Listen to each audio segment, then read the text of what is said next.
Este programa é livre para todos os públicos.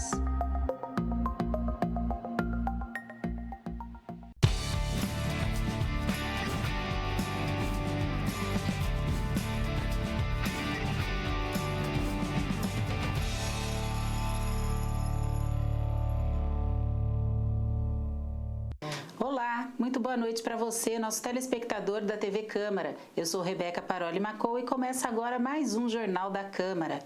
Os servidores do Legislativo Municipal participaram da campanha Novembro Azul, um olhar para a vida, de conscientização e prevenção de diabetes e câncer de próstata. O evento foi realizado no dia 24 de novembro no Salão Nobre da Câmara. A atividade é promovida anualmente pelo gabinete do vereador Pedro Kawai e contou com palestras e um circuito de saúde. Momentos como esses fazem que, principalmente para os homens que não se cuidam, que eles procurem um médico, que façam o seu tratamento, que procurem a atenção básica para poder estar diagnosticando. Então, essa é a grande preocupação do Um Olhar Azul para a Vida. Incentivar a prevenção, mas, acima de tudo, também mostrar a importância que é o homem se cuidar. O foco das palestras foi a prevenção do diabetes e do câncer de próstata através de exames preventivos e hábitos saudáveis. Quando a gente fala de exame preventivo, na verdade, é a orientação do homem procurar o médico, principalmente o médico urologista, para fazer tanto o exame do toque quanto o PSA, que os dois são muito importantes para a gente detectar pacientes que tenham suspeita do câncer de próstata. E na suspeita, poder fazer o diagnóstico precoce. Dados da Federação Internacional de Diabetes revelam que a incidência da doença é de 537 milhões de pessoas e metade delas não tem conhecimento do próprio diagnóstico. A diabetes tem vários fatores causais e nós podemos fazer a prevenção do diabetes tipo 2, que é o diabetes que a gente diz que é adquirido, através da mudança de hábitos de vida, com inserção de atividade física, mudança alimentar, um sono adequado, hidratação. Então, tem uma série de fatores que podem ser alterados para que a pessoa não leve a lesão do pâncreas, que é o órgão que produz a insulina e que faz com que a pessoa tenha diabetes quando ele não funciona. A coordenadora do curso de nutrição da Unimep deu orientações sobre a alimentação ideal para prevenir as doenças. Ela destacou que a nutrição atua na prevenção de qualquer doença e quanto maior o consumo de alimentos saudáveis, menor o risco de aparecimento de doenças. Os alimentos essenciais são aqueles naturais, com muita cor. Então, verduras, legumes, frutas vermelhas, alguns chás, como chá verde, chá de ervas, são muito saudáveis para prevenir e evitar o câncer de próstata e também a progressão do diabetes, os efeitos colaterais do diabetes, minimizar o diabetes. A pessoa que come um alimento menos industrializado, com menos corante, com menos conservante, com menos aditivo químico, tem menos chance de ter câncer. Isso já está provado. Após as palestras, os servidores puderam fazer testes de glicemia, aferição de pressão e teste de verificação de massa muscular. Foram disponibilizados vouchers para os interessados em realizar o PSA, exame de sangue preventivo ao câncer de próstata. Está bem completinho, acho que os cuidados básicos estão sendo aferidos aqui, Então, acho que é bem interessante e o engajamento foi até bastante, da Câmara, então acho que a proposta foi muito boa mesmo e está sendo bem adequado e acho bem legal. Todos os servidores que passaram pelos testes receberam orientações para a realização de exames preventivos. A Câmara concedeu voto de congratulações ao presidente do IPASP. Confira. A Câmara Municipal de Piracicaba, conforme iniciativa do vereador Pedro Kawai, no requerimento de congratulações 791 de 2022, parabeniza o presidente do IPASP, Antônio Carlos Gonçalves Alves, o Cacá, que responde pela direção do Instituto até o final deste ano. A entrega da honraria aconteceu na manhã desta terça-feira, dia 29, às 9 horas. O vereador Pedro Kawai destacou o papel da Câmara em reconhecer o comprometimento de Cacá. Olha, com certeza o IPASP ele tem uma extrema relevância para o funcionalismo, e o Cacá, com sua simpatia, com sua competência, fez uma belíssima gestão, e por isso nós estamos aqui hoje reconhecendo o seu trabalho com esse voto de congratulações. Foi um momento difícil da sociedade, pandemia, as disputas, troca de governo e tantas outras ações que o Cacá soube administrar junto com o funcionalismo para poder estar protegendo os interesses. Então, para nós é uma alegria muito grande estar aqui hoje reconhecendo o trabalho do Cacá e toda a sua diretoria e toda a sua equipe. Antônio Carlos agradeceu a homenagem recebida, além de considerar o período da pandemia, em ato de superação que evidenciou o papel dos conselheiros e a atuação do vice-presidente do Instituto. Exatamente, nós tivemos aí um período, que você falou, de superação realmente a questão da pandemia, né? Mas assim, com todo o trabalho que é desenvolvido aqui com a equipe, que eu falei no início, eu devo esse voto de congratulações à equipe, também ao Conselho Deliberativo, ao Conselho Fiscal e também ao nosso amigo Marcelo Zotelli, nosso vice-presidente, né?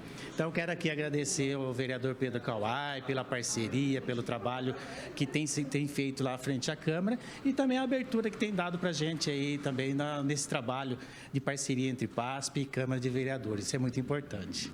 Estudantes do 9º ano do Ensino Fundamental 2 da Escola Municipal Doutor Prudente participaram na tarde desta terça-feira de uma roda de conversa sobre o tema Falando sobre Prudente de Moraes, 120 anos de falecimento. O evento foi promovido pela Escola do Legislativo e teve como objetivo abordar diversos aspectos da história de Prudente de Moraes e a dimensão política alcançada pelo vereador, deputado provincial, deputado-geral, governador, senador e primeiro presidente civil da República. Vai fazer 120 anos essa semana do falecimento do Prudente de Moraes e só a figura dele, enquanto primeiro presidente civil da República, já diz muita coisa. Uma pessoa que teve uma trajetória ascendente muito forte na nossa cidade, começou na Câmara onde a gente trabalha, passou por todos os cargos da República até chegar a presidente da República. Então, a gente levar um pouquinho de conhecimento, de conteúdo para os alunos é muito importante mesmo. Até para a gente despertar ou reforçar uma consciência democrática, uma consciência cívica para eles, que é muito importante, principalmente nesse momento que a gente está vivendo. De acordo com o vereador Pedro Kawai, que é coordenador da Escola do Legislativo, é importante manter viva a memória de Prudente de Moraes, uma das mais importantes figuras políticas da história de Piracicaba.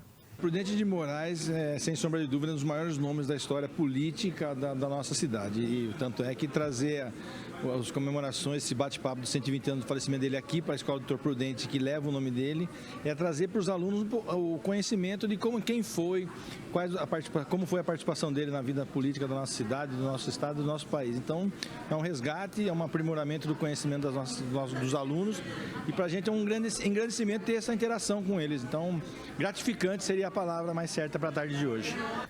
Para a presidente do Grêmio Estudantil, Sinésia Moreira, é necessário que os estudantes conheçam quem foi Prudente de Moraes, uma vez que ele é patrono que dá nome à escola onde estudam. Acho muito importante pra gente, como aluno, não passar, direto dessa história, até porque, né, eu tô quase saindo da escola e tem outros que vindo, então é muito importante isso, esse conhecimento sobre quem é Prudente. Não só como ele foi o presidente civil, mas o que ele fez. É isso que é mais importante, porque às vezes você sabe que ele foi o primeiro presidente, mas você não sabe o que ele fez de verdade. Então eu acho que foi muito importante isso, tanto a gente ter ido no museu, a apresentação deles, quanto eles terem vindo na própria escola para poder passar essa informação.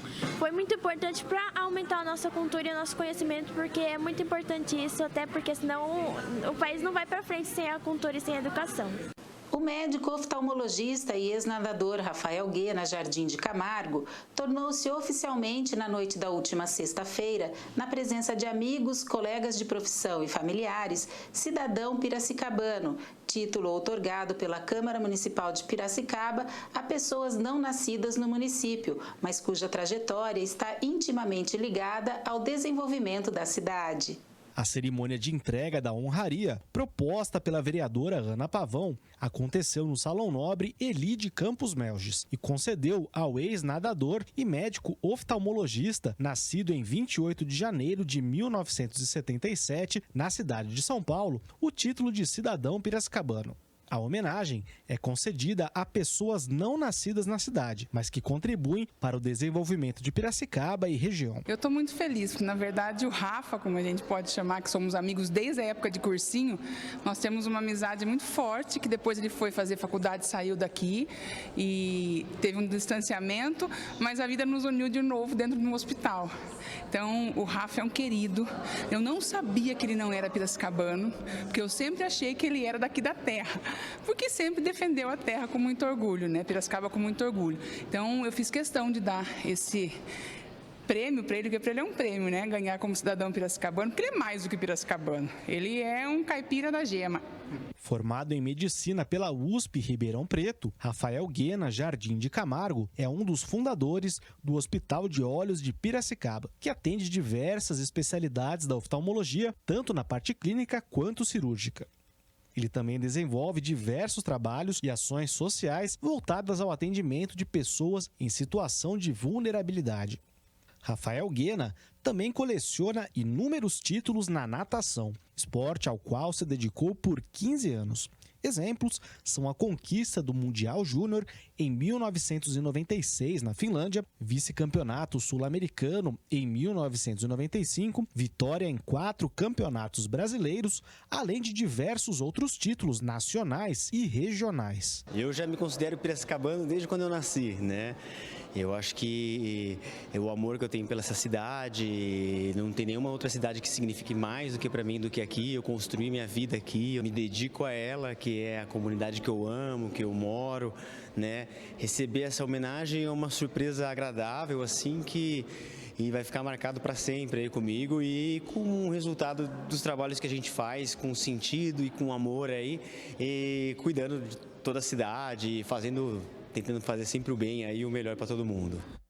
E agora os destaques do Câmara Convida de amanhã. Boa noite, Rebeca. Passando por aqui para fazer um convite para você e os telespectadores aqui do Jornal da Câmara, na nossa TV Câmara, para o programa Câmara Convida, que vai ao ar amanhã, sexta-feira, a partir do meio-dia. Imperdível. Eu conversei nesta semana com a Beatriz Ferraz, produtora do documentário Esquecendo Flora. Quem que foi a Flora? A Flora foi uma mulher negra, nascida escravizada e alforriada por Martha Watts em 1881, aqui em Piracicaba. Ela foi inserida no Colégio Piracicabano, trabalhou no Colégio Piracicabano, era conhecida como Tia Flora. Esse assunto muito apaixonante faz parte da história da nossa Piracicaba, será retratado nesta sexta-feira, a partir do meio-dia, no programa Câmara Convida. O convite está aberto para todos vocês estarem com a gente amanhã aqui na TV Câmara com o programa Câmara Convida. Um abraço a todos e aguardo vocês nesta sexta-feira às 12 horas. Até lá. A Câmara homenageou o programa Educativa Melhor Idade. Confira. A Câmara Municipal de Piracicaba, conforme iniciativa do vereador Pedro Kawai, no requerimento de congratulações 781 de 2022, parabeniza o publicitário Ricardo Furgi pelos 8 anos do programa Educativa Melhor Idade, atração divulgada pela Rádio Educativa FM de Piracicaba. A entrega da honraria transcorreu-se nas dependências da Sala de Reuniões da Presidência da Câmara, em ato solene na manhã desta segunda-feira, dia 28, às 11 horas. O vereador Pedro Kawai destacou a importância da Câmara reconhecer esse programa, que vai ao ar todos os sábados, das 8 às 9 da manhã, pela Rádio Educativa FM de Piracicaba. O trabalho do Ricardo é de extrema importância porque ele orienta as pessoas num segmento que às vezes é esquecido pela sociedade e que também não é discutido amplamente dentro das escolas, dentro até da questão médica, mesmo da questão do social. Então, esse cuidado, esse olhar diferenciado faz com que a população em geral tenha um acesso gratuito pela rádio para poder estar atendendo bem o idoso dentro de casa e também se preparando para envelhecer. Então, para nós é uma alegria muito grande poder reconhecer o trabalho do Ricardo, que, diga-se de passagem, é importante registrar, é voluntário e faz com que isso muitas pessoas tenham benefícios gigantescos no seu dia a dia, trazendo bem-estar, qualidade de vida e, acima de tudo, carinho para os nossos idosos. O idealizador do programa, Ricardo Furgi, falou da satisfação em ser reconhecido pela Câmara num trabalho que edifica a vida de nossos idosos. Hoje de manhã eu estava na rádio, estava gravando, como é final de semana a gente é gravado, né? Então eu estava gravando de manhã agora e logo depois eu entrei no ao vivo no jornal, falando, né, que a gente ia receber esse prêmio, essa honra aqui. E aí começou a chover, assim, dos ouvintes, sabe, mensagem. Eles estão passando para a rádio está me repassando, mesmo no ao vivo lá, o pessoal falando que assiste, que teve um agora que até do Educando do Esporte falou, eu tenho uma mãe de 90 anos e assim, eu não perco todos os sábados, porque faz parte agora, é o que eu falei antes, a gente não aprende, né? A gente não consegue aprender na escola isso. Então, desde de achar que ele é teimoso e não é, lidar com o idoso, seja ele já com uma demência de base instalada ou da própria senescência, do próprio envelhecimento, são coisas difíceis, né? E o familiar tem uma carga maior, porque ele tem um histórico de vida. Então, é difícil para um pai receber ordens de um filho, né? Então existe todo um manejo e aí é isso que a gente faz e tenta educar, tenta intelectualizar toda essa população de Piracicaba para que todo mundo consiga viver em harmonia, né? Que a gente consiga ter só momentos de alegria, né? Familiar. Então fico muito honrado, muito feliz por essa honra que eu estou recebendo aqui. E agora o resumo da pauta da reunião ordinária de logo mais. Oi, Rebeca, estamos de volta aqui no Jornal da Câmara, só que agora com o programa Pré-Pauta, substituindo aqui o jornalista Fábio Alvarez. E nós estamos no plenário municipal Francisco Antônio Coelho. Dentro de alguns instantes teremos aqui a 63ª reunião ordinária de 2022. E hoje com 9 proposituras na pauta da ordem do dia, que até então está considerada tranquila. Um dos requerimentos a ser apreciado nesta noite de quinta-feira é do vereador Laércio Trevisan Júnior, é o 835 de 2022. Vereador, ele quer um estudo de impacto financeiro para a implantação do Estatuto da Guarda Civil de Piracicaba. Você que acompanha aqui as transmissões pela TV Câmara, viu nesses dias a votação dos projetos da LDO, que é a Lei de Diretrizes Orçamentárias, e o PPA, que é o Plano Plurianual. E uma das emendas que o vereador Laércio Trevisan Júnior apresentou era justamente para a atualização, a implantação do novo Estatuto da Guarda Civil de Piracicaba, porém, esta emenda foi rejeitada aqui pelo plenário. O vereador deseja agora um estudo de impacto financeiro para justamente saber quanto que vai custar a implantação do Estatuto da Guarda Civil aqui em Piracicaba. Lembrando que nós temos mais 4 requerimentos, que são os pedidos feitos pelos vereadores, geralmente a maioria deles endereçados à Prefeitura de Piracicaba, para o Executivo Municipal. Um deles é de congratulações, solicita informações sobre troca de hidrômetros e ainda sobre serviços de manutenção na cidade. Além desses, a Câmara Municipal deve apreciar o requerimento de reunião solene para entrega de honraria, ainda a ser agendada. Precisa passar aqui no plenário para depois ser concretizada no nosso Salão Nobre. Também deverão ser colocados em votação um projeto de decreto legislativo em discussão única que dispõe sobre a concessão de honraria e outros 3 projetos de lei em segunda discussão que tratam de denominações e espaços públicos aqui em Piracicaba. A tribuna popular, hoje nós temos aqui um orador para ocupar a tribuna popular, Maria Benedita Pereira Penese, é a oradora Daniela Aparecida Franco, ela falará sobre o tema manutenção do centro comunitário e a situação geral do meu bairro. Esse é o tema proposto pela Daniela Aparecida Franco, que vai falar aos vereadores pelo tempo regimental de até 10 minutos. A TV Câmara transmite os trabalhos, como faz sempre às segundas e quintas-feiras ao vivo, a partir das 19h30, que é o início aqui da 63ª reunião ordinária. E eu me despeço e volto daqui a pouco ao vivo também com vocês, ali embaixo, entrevistando um convidado no programa Primeiro Tempo. Até já! E termina aqui mais um Jornal da Câmara. Fique agora com a nossa programação ao vivo, com a reunião ordinária desta quinta-feira. Na próxima segunda, o Jornal da Câmara está de volta. Tenham todos uma ótima noite.